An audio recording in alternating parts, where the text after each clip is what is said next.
President Howard S. McDonald and the birth of Los Angeles State College, 1949 to 1962.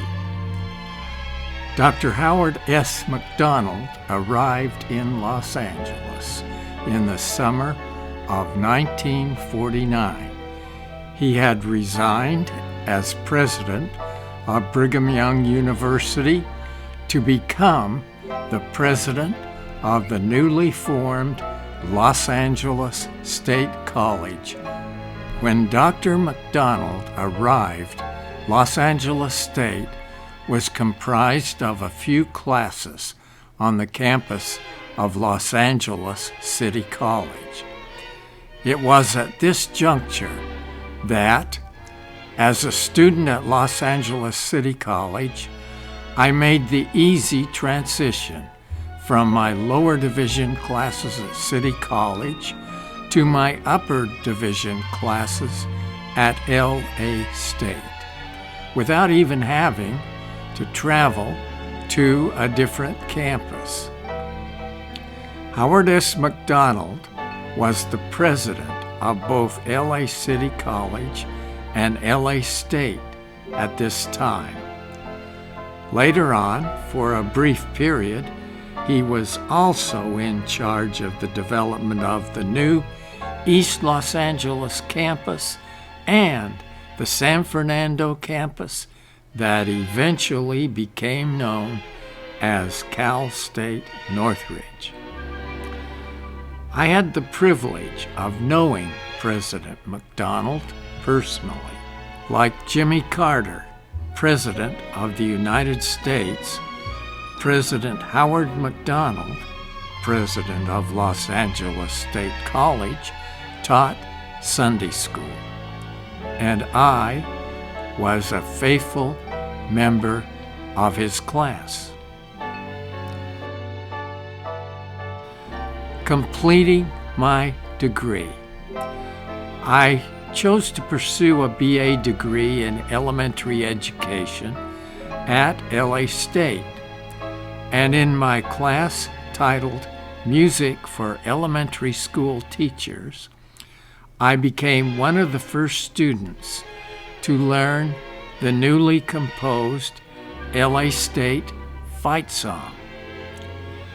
When my classes at State in theory and methodology were finished, I was assigned to Mitchell-Torina Elementary School for my student teaching. Mitchell had a splendid reputation as a teacher training school, and my master teacher, Mr. Robinson, was superb. He required an 11-page lesson plan for just a 1-hour reading lesson. When you consider that the reading class was divided into 3 reading levels, and the teacher was required to read with each group for 20 minutes each, and simultaneously provide handouts for all 3 groups with silent seat work based on 3 different reading lessons, it is easy to see why Mr. Robinson insisted on a lengthy, detailed plan. He knew, and I soon found out, that it was essential to have every detail of the lesson firmly in mind before attempting to teach.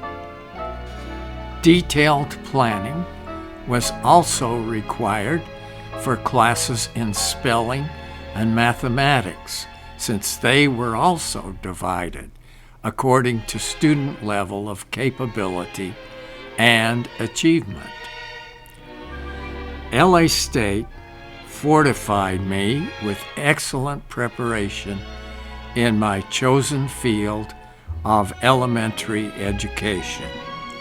As a result, I was able to face the challenges of my classes at newly opened La Rosa Elementary School in Temple City, California, with ease.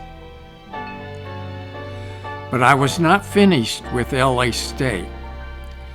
For the next 4 years, I commuted to evening and summer sessions at State while working full-time at La Rosa Elementary in Temple City.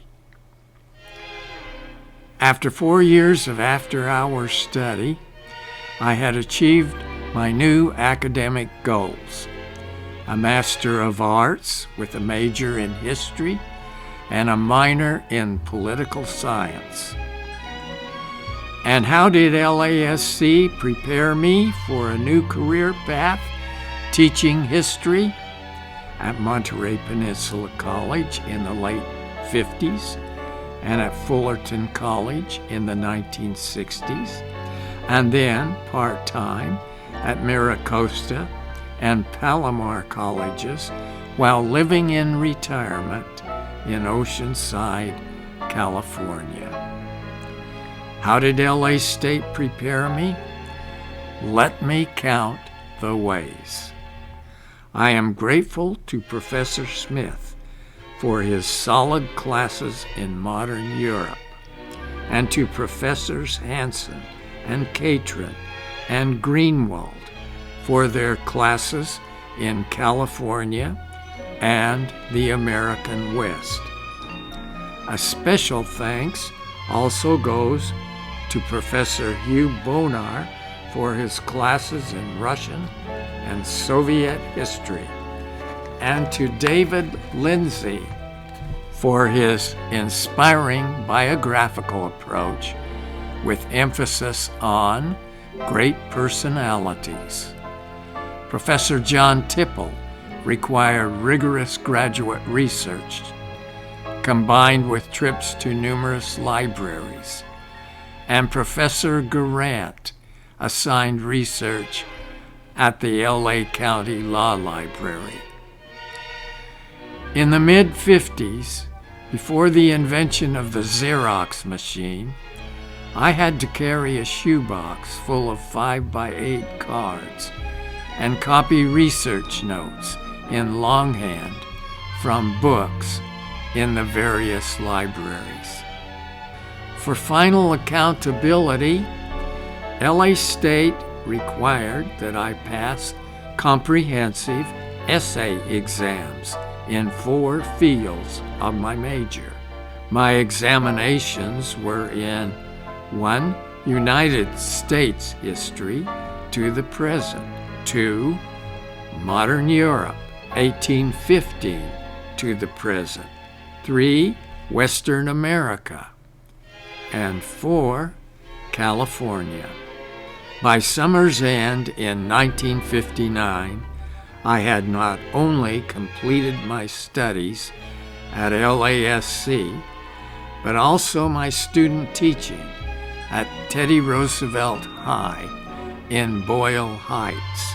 With my master's degree in hand, I was headed to the Monterey Peninsula for full-time work at Monterey High and part-time work at Monterey Peninsula College.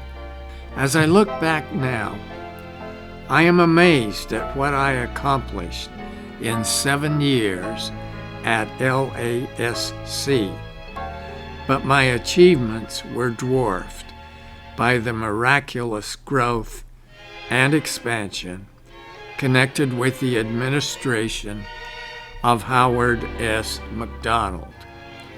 It is difficult to understand how, in the span of 7 years, LASC could grow from a few classes available on the LA City College campus to a dynamic new college in East Los Angeles with the outstanding faculty we had by 1959.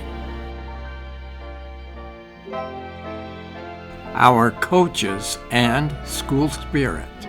Leonard, nicknamed Bud Adams, was the father of LA State football. He started the college's football program in 1951 and served as the head coach for 12 years. His overall record was 41, 61, and 5. And he once finished second in our league, which was the California Collegiate Athletic Association.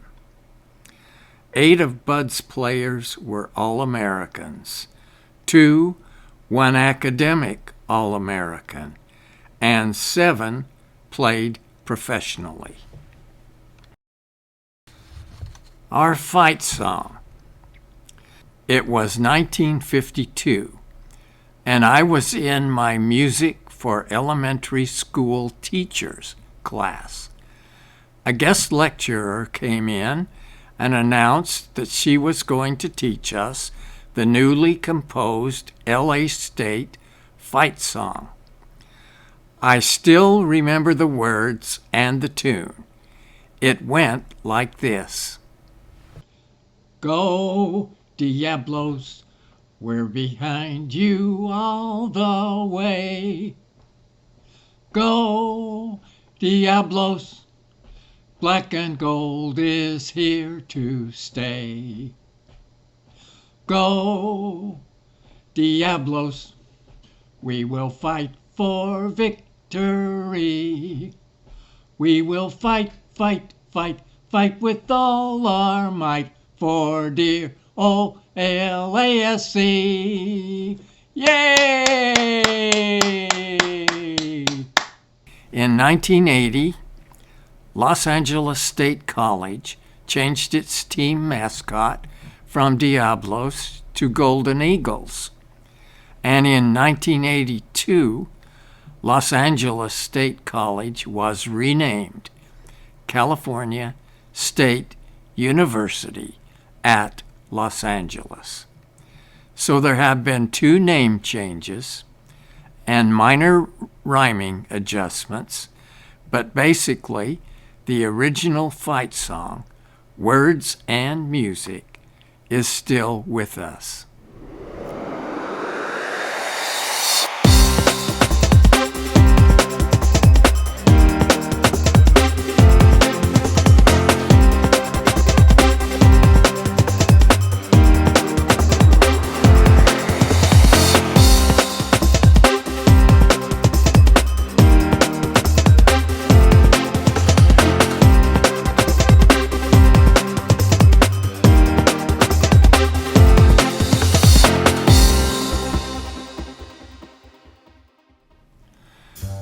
Basketball coach Sax Elliott had a captivating personality.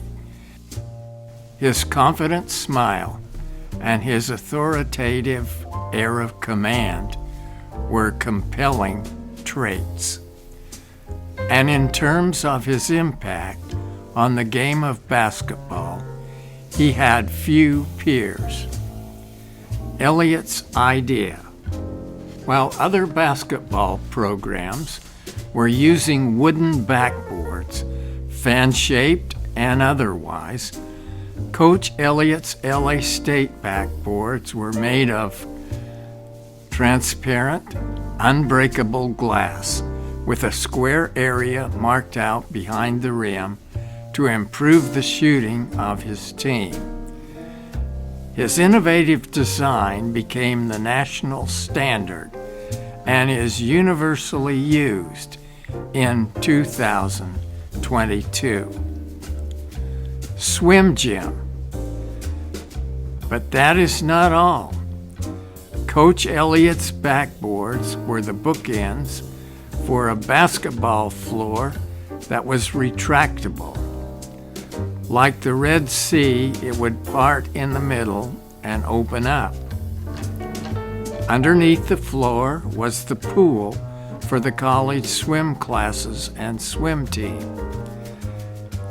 This Elliott innovation was dubbed the Swim Gym, and it was featured in Frank Capra's classic movie, It's a Wonderful Life. Movie scene. Anyone who has seen that movie remembers the scene when the floor separates and a formally dressed dance crowd hardly notices. But when one couple fell backward into the pool, most of the rest of the crowd decided to continue their party in the water. On February 16, 1953, in a game with Chapman College, Coach Elliott told his talented 6' 6" African-American John Barber to post up and remain under the basket for the entire game. He told the rest of the team to rapidly feed Barber the ball. As a result, when the buzzer sounded to end the game, Barber has scored a national record of 188 points. He, of course, made headlines, and when he scored 103 and 150 in 2 other games, he was welcomed into professional ranks.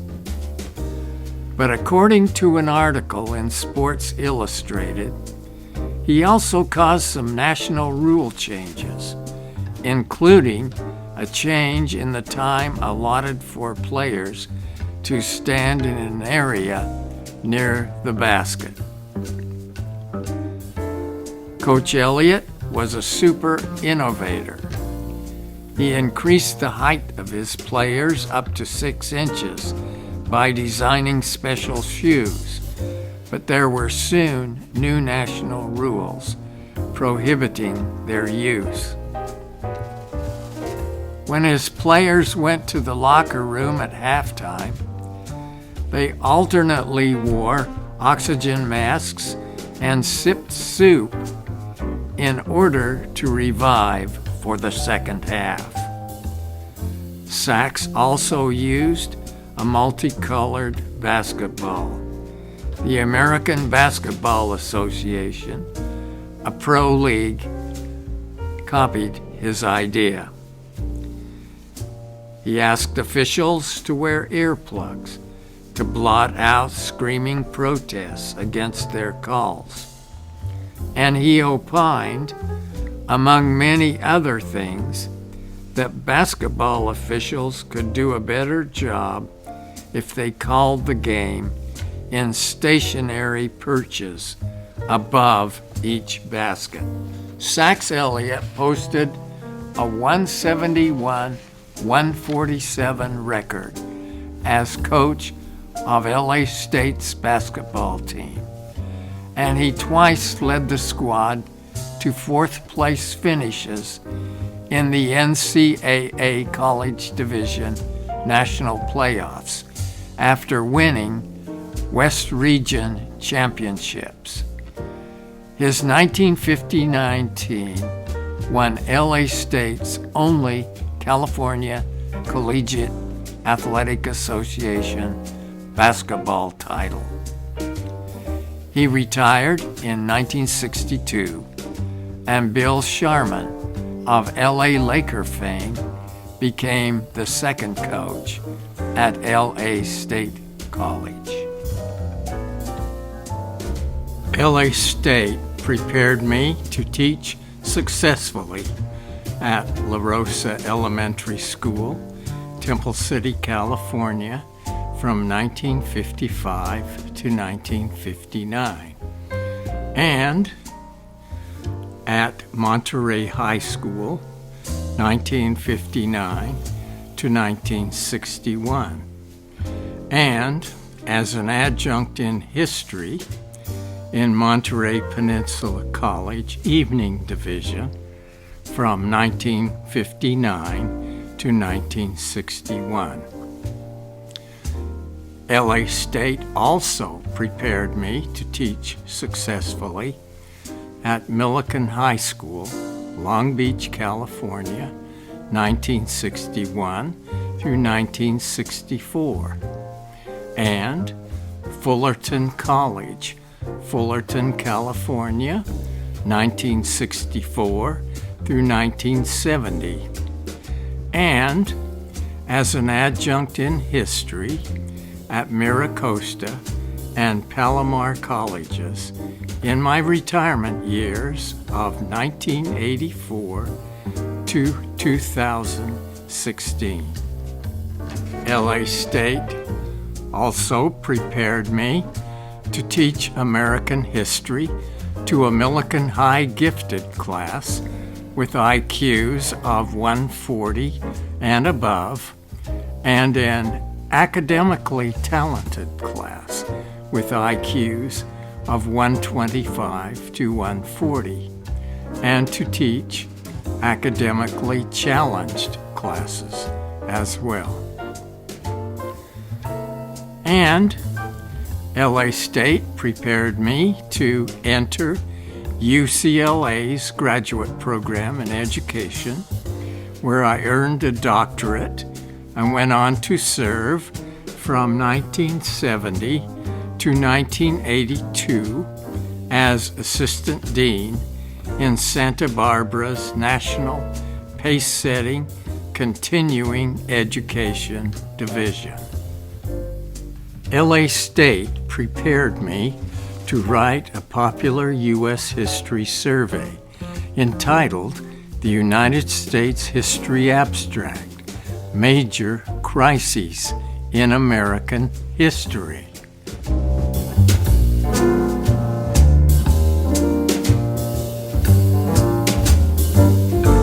I am proud that LA State honored John F. Kennedy by naming the campus library after him.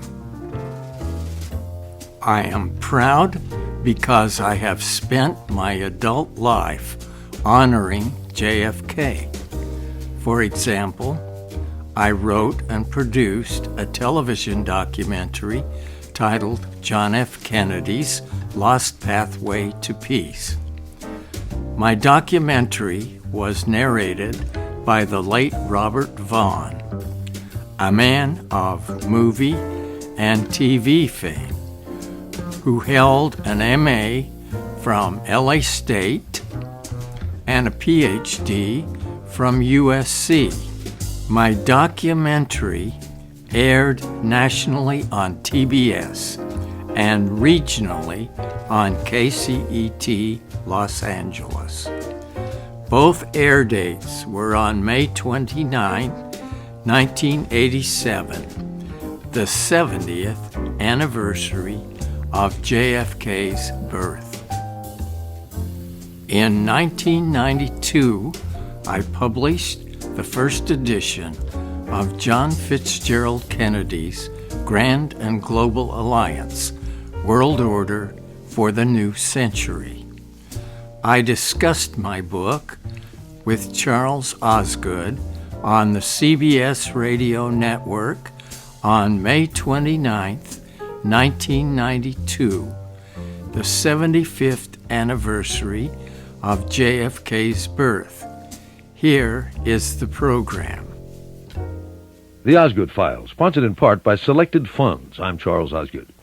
Had it not been for an event that occurred 3 decades ago, there would be among us a senior citizen famous around the world. What would he look like now, this so familiar figure?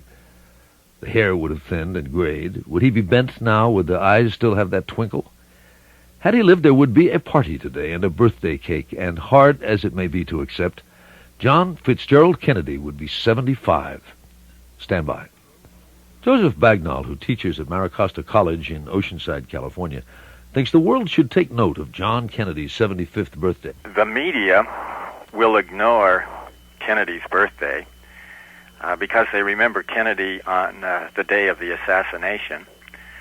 And I feel they have defined him in large measure as the lead role in Camelot, or a central figure in a murder mystery, or in terms of his private life. And Kennedy is far more than that.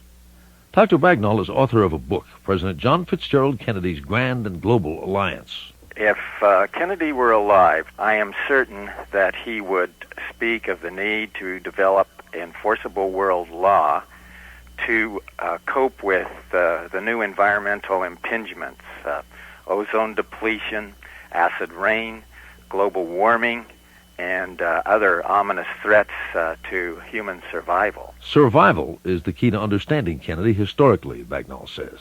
He spoke of a survival perspective, and that was the central thrust of his legacy.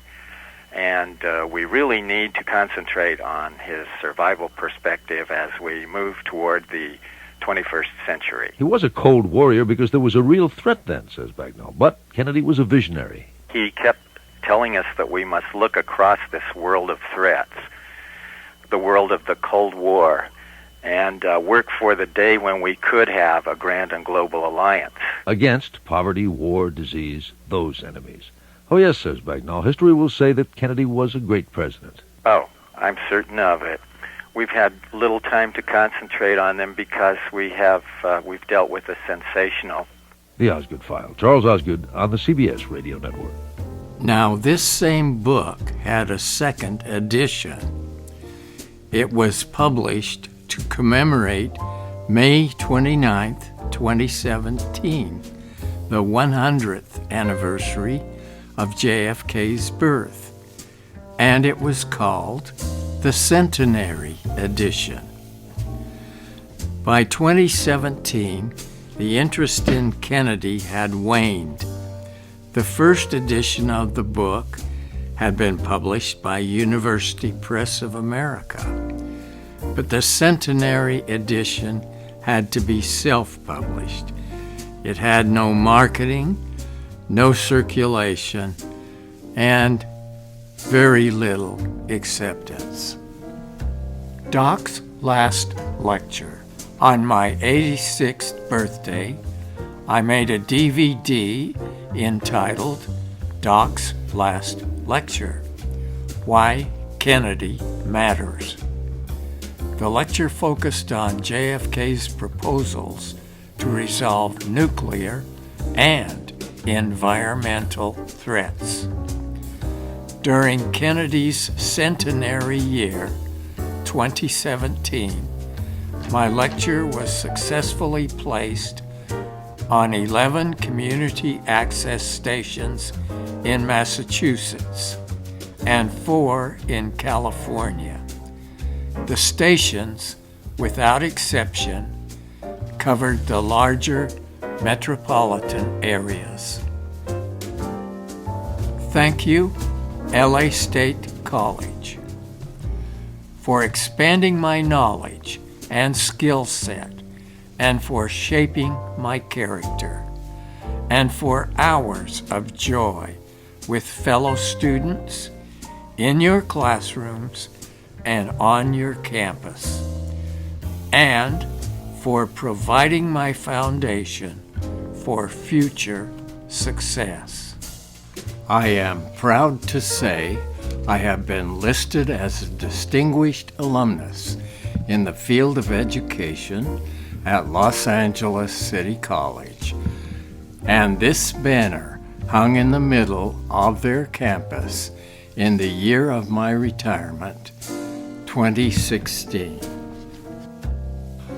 While teaching as an adjunct in history at Palomar College, I was allowed to host a weekly radio show at KKSM Palomar College Radio. The program was titled Doc's Jazz.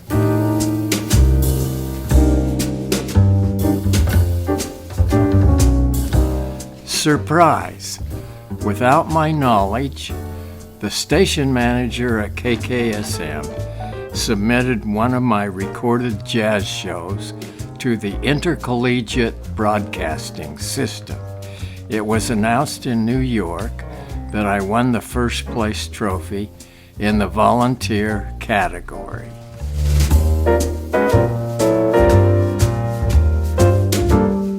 DFA. Speaking of my Palomar teaching assignment, well, after retirement from full-time teaching and administrative duties, I spent 18 wonderful years at Palomar College as an adjunct in history with a 60% teaching load. I retired in 2016 at the age of 86 and was given the Distinguished Faculty Award.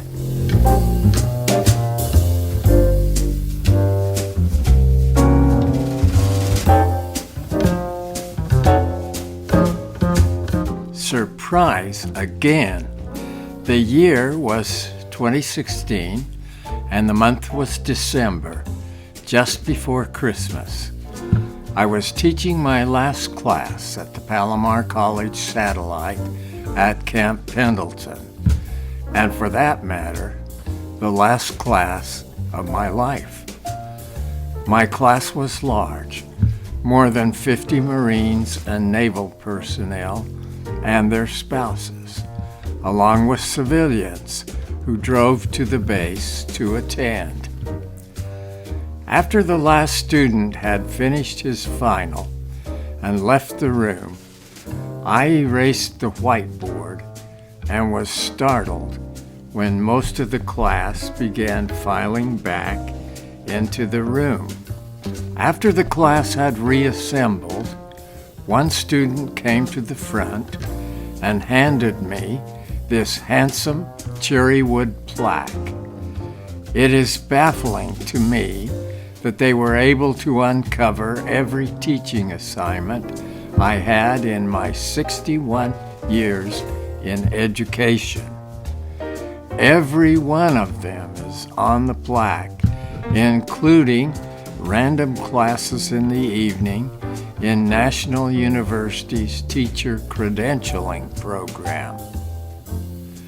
They also presented me with a handsome dinner jacket and other smaller gifts. Then there were laughs, smiles, and hugs, and then it was done.